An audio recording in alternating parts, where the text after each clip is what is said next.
Electrochemical series एक बहुत ही दिलचस्प विषय है जो रासायनिक प्रतिक्रियाओं और विद्युत प्रवाह के बीच के संबंध को समझने में मदद करता है।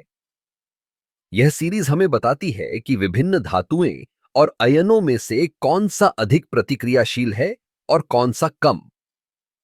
जब हम इलेक्ट्रोकेमिकल सीरीज की बात करते हैं तो हमें सबसे पहले यह समझना होगा कि यह एक क्रमबद्ध सूची है जिसमें धातुओं और अयनों को उनके इलेक्ट्रोड पोटेंशियल के अनुसार रखा गया है। उच्च पोटेंशियल वाले तत्व जैसे कि फ्लोरीन और ऑक्सीजन अधिक प्रतिक्रियाशील होते हैं, जबकि लोहे और तांबे जैसे तत्व कम प्रतिक्रियाशील होते हैं। इस सीरीज का उपयोग बैटरी बनाने में भी किया जाता है।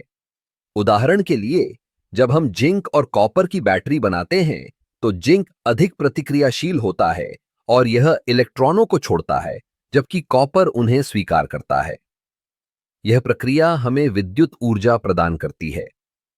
इलेक्ट्रोकेमिकल सीरीज का एक और महत्वपूर्ण पहलू है कि यह हमें यह समझने में मदद करती है कि कौन से धातु एक दूसरे के साथ प्रतिक्रिया करेंगे।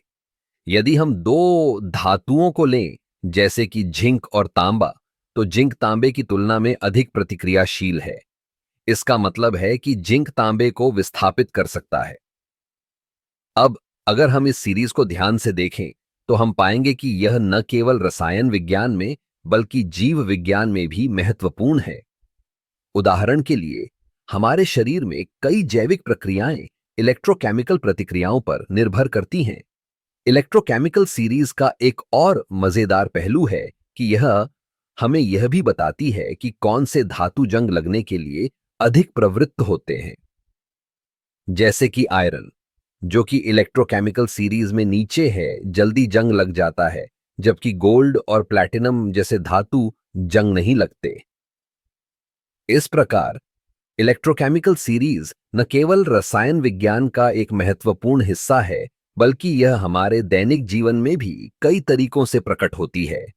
चाहे वह बैटरी हो, जंग या जैविक प्रक्रियाएं, यह सीरीज हमें एक गहरी समझ देती है कि कैसे विद्युत और रसायन एक दूसरे के साथ मिलकर काम करते हैं।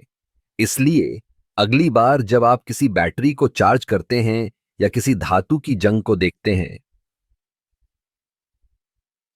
तो याद रखें कि यह सब इलेक्ट्रोकेमिकल सीरीज की वजह से ही संभव है। यह एक अद्भुत दुनिया है जो हमें विज्ञान के अनगिनत रहस्यों से परिचित कराती है।